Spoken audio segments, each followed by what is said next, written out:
Ici, nous réaffirmons cette gratuité et tous frais supplémentaires qui seraient demandés sont illégaux et doivent être immédiatement annulés pour respecter à la fois nos lois nationales et internationales. Et la Constitution. La Constitution. Et d'ailleurs, ici, je dois rappeler que les forces d'occupation n'ont aucun droit, aucune légitimité de prendre des mesures de cette nature, parce que souvenez-vous, lorsque nous vous parlions ici de l'accord de principe, dans l'accord de principe, il est fait référence à la Constitution qui doit être respectée. Donc, pensez pouvoir revenir sur une option, un principe que vous avez dit intangible et non négociable, obtenu en faveur de parents et des élèves, est une autre manière de... Et monsieur le ministre, à quel type d'élèves? Je pense qu'ici, et permettez-moi, pardonnez-moi de vous couper sur ça, donc je veux dire, il est clair, la gratuité est maintenue, comme je dis, elle est actée et inscrite dans la Constitution. Mais au-delà de ça, à quels enfants, à quels parents on demande?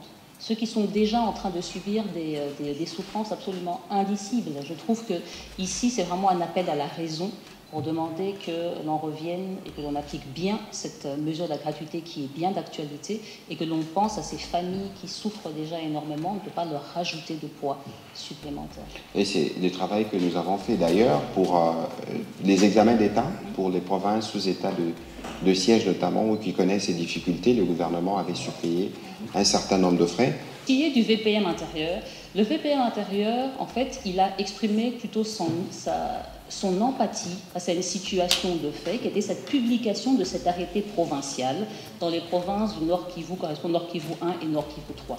Il n'a pas déclaré, il a juste dit qu'il exprimait plutôt presque son désarroi de cette situation. Mais ici, on ne peut en aucune manière dire que le gouvernement, je l'ai réaffirmé, renonce à la gratuité. Ce n'est pas ce qu'on a fait l'année passée, vous avez bien vu. On a continué la gratuité, même Nord Kivu, Sud Kivu. On a organisé l'examen d'État comme n'importe quelle des provinces. On paye nos enseignants, on paye les frais de fonctionnement. Donc on ne revient pas, on ne remet pas en question. Ici, vraiment, le VPM a été touché humainement de ce qui s'est passé parce qu'il sait les souffrances, il sait les difficultés. Et c'est comme ça qu'il s'est exprimé. C'est pour ça que nous avons tenu, nous, à rappeler que la gratuité de l'enseignement primaire public reste d'actualité sur l'ensemble du territoire. Le gouvernement va continuer de payer les enseignants de Nord Kivu 1, Nord Kivu 3, les frais de fonctionnement des écoles, et nous demandons que cet arrêté soit retiré, qu'ils en reviennent strictement aux directives que j'ai partagées à tous nos gouverneurs sur tout le territoire.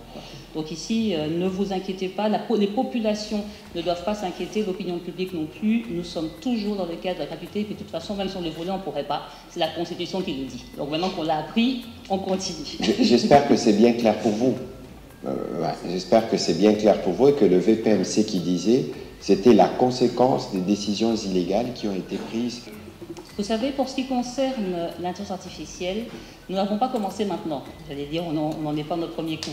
Déjà, dans les années 2020-2021, dans le cadre du projet qui a amélioré les programmes du domaine d'apprentissage des sciences, on avait testé déjà un logiciel, un algorithme d'intelligence artificielle pour l'enseignement des mathématiques en 7e et 8e année de l'éducation de base.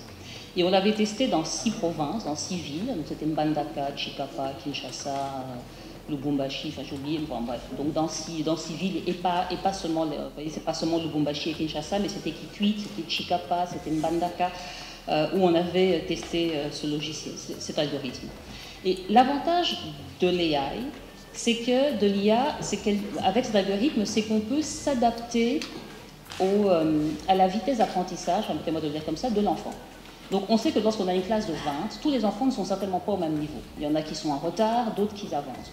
Pour un enseignant, c'est compliqué de devoir s'occuper individuellement, surtout que dans notre cas, ce n'est pas des classes de 20. Donc on a des classes 40, 50, parfois 60.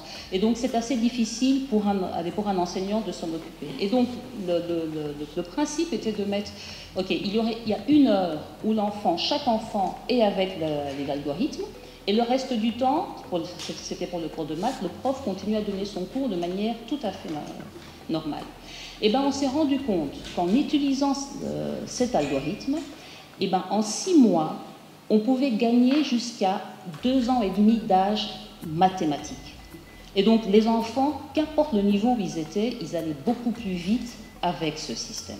Donc c'est là qu'on s'est vraiment rendu compte que c'est absolument ça l'avenir, parce que nous avons des enfants, on sait qu'on a un énorme retard au niveau de nos apprentissages, donc avec un tel type d'algorithme, on va à la vitesse de l'enfant, on s'adapte exactement à l'enfant, et comme ça permet de pouvoir rapidement récupérer le retard, et ça permet à l'enseignant de continuer à travailler sans avoir une charge lourde sur son travail. Donc, malheureusement, ou on va dire heureusement, voilà, le projet s'est arrêté, mais au moins nous avions l'information. Maintenant que le ministère a l'information avec ce pilote, l'idée c'est la généralisation. Et pour ça, j'ai signé justement en 2025 l'arrêté qui permet d'instaurer l'enseignement à distance, donc qui le rend légal, et on a mis en place des mesures d'accompagnement. Alors, on ne peut pas fonctionner d'un coup, mais nous, ce que l'on veut, c'est appliquer le principe de la tâche d'huile. Donc, on va identifier des lieux que l'on va équiper, qu'on va installer les machines, on va installer ce type d'algorithme, on va améliorer la qualité d'enseignement à cet endroit-là, et puis on va s'occuper au fur et à mesure des autres phases qui en ont besoin. Parce que, comme vous l'avez si bien dit, on peut avoir accès à l'électricité, par exemple, facilement dans les grandes villes, alors qu'en milieu rural, c'est beaucoup plus difficile. Mais là encore, heureusement pour nous, la technologie avance. Quand en 2021, j'avais fait la géolocalisation de l'ensemble des écoles secondaires, on ne voyait que l'accès Internet via le mobile. Mais maintenant, on a Internet avec le satellite. Je ne vais pas faire de la pub pour une marque en particulier. Mais cela nous permet, c'est la stratégie que nous avons mis en place, on va équiper ce type de kit justement dans les milieux qui sont semi-ruraux et ruraux, qui vont donc donner accès à Internet. Et quand on aura accès à Internet, on va pouvoir installer des algorithmes, des outils d'intelligence artificielle. Ce que je veux juste insister, que l'enseignement à distance, ce n'est pas que ça. L'enseignement à distance, c'est aussi la télé, c'est aussi la radio, c'est aussi les courriers, parce qu'on s'adapte en fait à toutes les situations et en fonction, on améliore les choses. Donc, le problème dans un système, du moins, c'est de se dire, c'est pas parce que c'est difficile que je n'agis pas, mais je planifie l'ensemble des actions. Il y a les premiers qui vont bénéficier de quelque chose, puis les suivants vont en bénéficier quand nous aurions stabilisé la situation auprès d'une province ou d'un territoire. Donc voilà comment est-ce que nous travaillons pour réduire les inégalités. Il est important d'abord de créer le cadre légal, et l'arrêté de l'enseignement à distance a créé ce cadre légal. On a les mesures d'accompagnement de cet enseignement. On a le plan quinquennal qui justement précise que l'on doit installer ce type de technologie. Et donc, nous-mêmes et avec nos partenaires, on va les installer pour arriver que quand on arrive en 2029, on a augmenté le plus possible la couverture sur l'ensemble de notre territoire. Et aujourd'hui, la technologie avance. On a des nouveaux outils comme Internet via satellite. Donc, ça va aller beaucoup plus vite. Ce qu'il y a, c'est que le message que je cherche à faire passer quand j'utilise la technologie, c'est que justement, comme elle avance vite, on doit la prendre et rapidement la déployer de manière à accélérer le développement de notre pays, ce qui est notre objectif. Sur l'intelligence artificielle encore, laissez-moi vous dire que c'est dans les programmes scolaires. Donc dans les programmes du domaine d'apprentissage des sciences, au niveau des humanités scientifiques, on a intégré aussi tous les fondements pour que nos enfants comprennent l'IA, apprennent à l'utiliser et puis soient eux-mêmes plus tard des développeurs, parce qu'on veut éviter d'être simplement des consommateurs d'une technologie, on veut pouvoir aussi l'améliorer, parce qu'en l'occurrence l'IA est une technologie qui nécessite que nous participions tous. Si on ne laisse que les autres la développer, l'IA peut être contre nous. Donc il est absolument important que nous augmentions le nombre d'élèves, le nombre de jeunes qui vont dans ces disciplines, notamment le nombre de femmes qui y vont. Comme ça, on peut développer des algorithmes qui nous ressemblent, qui travaillent pour nous, plutôt que le contraire. Alors comment est-ce qu'on va arriver pour que chaque enseignant, on mesure en fait que chaque enseignant ait l'expertise nécessaire pour donner les connaissances. Là, ici, il faut savoir que nous avons déjà une réforme au niveau de nos humanités pédagogiques. Vous savez, aujourd'hui, quand quelqu'un est diplômé d'examen d'État, il peut aller donner cours dans l'enseignement primaire. Ça doit s'arrêter. Il faut en réalité qu'il puisse au moins avoir 3 ans après l'examen d'État, un diplôme équivalent du supérieur pour qu'il puisse aller donner cours dans nos écoles primaires. Donc on a fait cette réforme des humanités pédagogiques. On est d'ailleurs en train de construire les premiers instituts de formation des maîtres qui sont basés sur ça. Donc on agit donc sur la formation initiale de nos enseignants. Maintenant, il y a la formation continue, tous les enseignants qui sont là. Et là aussi, le ministère est en train de développer autant une plateforme pour permettre à ce qu'il y ait l'enseignement à distance, parce que comme vous dites, on est dans une telle capacité que si on fait un schéma classique, il faut physiquement se déplacer, on ne pourra jamais atteindre tous nos enseignants partout. C'est pour ça que ce dispositif d'enseignement à distance est important. Il va non seulement servir aux élèves de continuer à apprendre, à acquérir les connaissances et compétences sur le programme, mais il va également permettre aux enseignants d'être formés. Ensuite, nous travaillons avec l'inspection. Si notre inspection n'est pas forte, elle ne sait pas faire le suivi des enseignants. Et donc on commence à travailler avec l'inspection générale pour qu'il y ait déjà plus d'inspecteurs, parce qu'on n'a pas suffisamment d'inspecteurs. Donc on va lancer le concours des inspecteurs cette année pour en recruter des nouveaux. On va former les inspecteurs, donc ils ne sont plus des policiers. L'inspecteur vient avec justement une aide pédagogique, il devient un coach, il accompagne l'enseignant pour améliorer les choses, donc on va renforcer l'inspecteur et on va justement, dans les outils que les inspecteurs vont recevoir, on va pouvoir coter en temps réel les enseignants, ce qui va nous permettre de savoir où est-ce qu'il y a le plus de difficultés et où est-ce que l'on doit concentrer le plus possible nos ressources. Il faut savoir aussi par rapport au renforcement de capacité des enseignants, nous avons mis en place ce qu'on appelle des réseaux de proximité. C'est-à-dire que nous croyons en fait en la formation par les pairs. Donc vous savez bien, il y a des écoles où on a d'excellents enseignants et autour on a des écoles où les enseignants ont un peu plus de difficultés. Et bien dans le réseau d'écoles de proximité, ça permet à tous ces enseignants de se rassembler, de partager les bonnes pratiques, de discuter des directives qui sont mises par le ministère, les programmes, etc. Et comme ça d'améliorer les choses. Donc en résumé, le REP, le réseau d'écoles de proximité, l'enseignement à distance et également la politique que nous venons de valider sur la formation continue des enseignants va nous aider, et l'appui aux inspecteurs va nous aider de vérifier, de contrôler et d'apporter l'appui là où c'est nécessaire pour que d'ici 5 ans, on atteigne bien l'objectif que nous nous sommes fixés dans notre plan quinquennal. Il faut savoir que lorsque on reçoit un recours, les copies en question sont recorrigées manuellement. Ça, c'est clair. Donc, on a le système automatique qui le fait. Et dès qu'on a une impression qu'il y a un problème, parce que le système automatique est très fiable, et déjà avant même d'arriver au recours, on fait chaque fois on prend des échantillons et on fait toujours une correction automatique, une correction manuelle, pour s'assurer est-ce que le système fait bien son travail. Donc là, je voudrais vraiment rassurer toute l'opinion. Sachez en fait que le système de correction automatique est un appui pour les correcteurs, que régulièrement, il y a des copies qui sont corrigées manuellement pour vérifier la fiabilité et que chaque fois qu'il y a un recours qui est fait, toutes les copies sont récupérées parce que l'inspection est très bien organisée et elles sont corrigées manuellement. Donc je suis certaine que ce recours a certainement déjà été traité au niveau de l'inspection. J'en ai entendu parler et d'après les informations que j'en avais, la correction manuelle a reconfirmé les points de la correction automatique.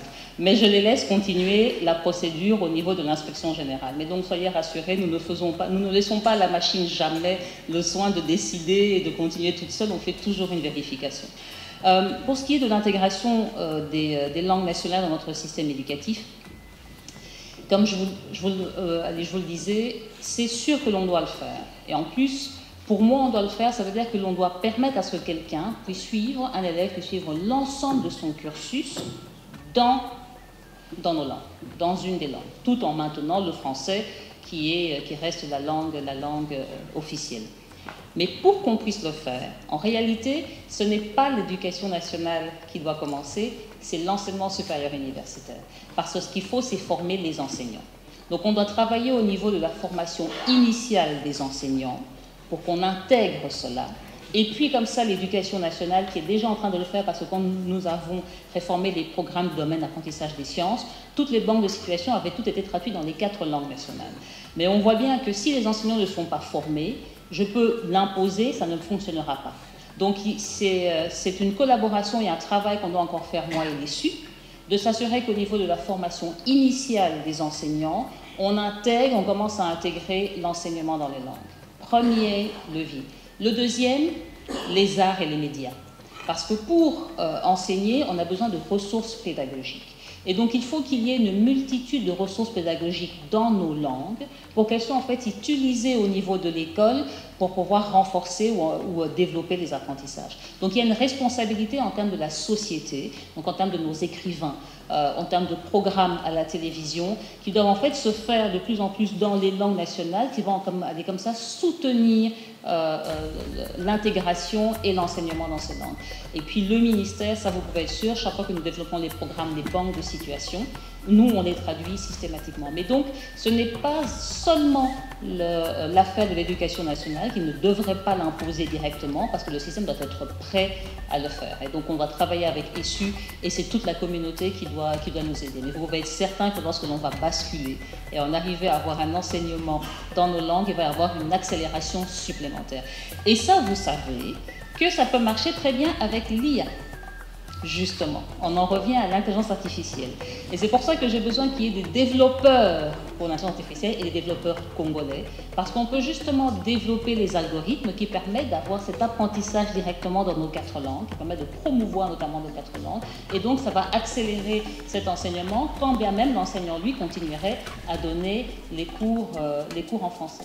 Donc c'est l'utilisation de la technologie, en plus de mesures officielles que je dois qui doivent être mises en place au niveau de l'enseignement supérieur universitaire, et c'est l'ensemble de ces actions qui va faire que l'on va basculer. Donc on le prépare, c'est certain, ça va arriver, c'est sûr, parce que je pense que la population est plus ouverte. En 2019-20, lorsque je parlais de ça, tout le monde était contre. Hein.